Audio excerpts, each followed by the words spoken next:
Can I ask Gary a question? Yes. Well, as it relates to HR issues, because before we just dealt with the employee, and the employee was in our environment, and their family and their home environment was off somewhere else. And I'll give you an example. About 2 weeks ago, I was in a teleconference, and someone was speaking. We're about 50 of us out there, and I'm looking at his background, and I figure out he's in his laundry room.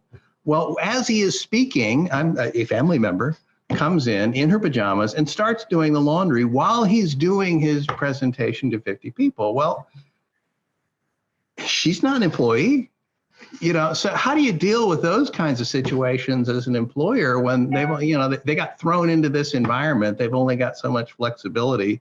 Sure. What can we say?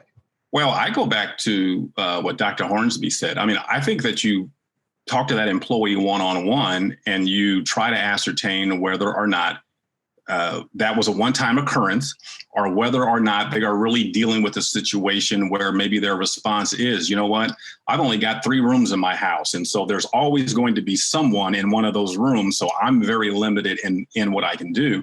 And then you try to work to resolve that issue with the employee. And now what that resolution looks like, who knows, except when you sit down with that employee, you could probably come up with some options so that it at least limits the ability of that showcasing itself in a live format, right? I'm not saying that you would discipline the employee. I think that's when the flexibility comes in that you talked about.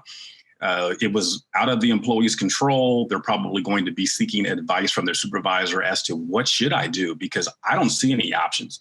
But that wouldn't be any different than how you would handle it if you were in the office. If it was a similar situation, not exact, obviously, because people aren't in their pajamas in the office, right? But you would sit down with that employee and try to work to come up with a solution and something that would at least limit the possibility that those instances are going to happen again. Maybe you allow them to hit their camera off, while that's going on, tell them you need to hit that stop video button as soon as you see that person coming. And me as your supervisor, I'll recognize what's going on. But I think that there are solutions to most of these issues. You just have to communicate them. And I think that goes back to Jeff's point. I think the important part is that you work with the employee to resolve the issue and to communicate and come up with options. And I think generally you can come up with some sort of solution. Yeah, it's really coach then discipline. It's not discipline then coach. Correct. Absolutely.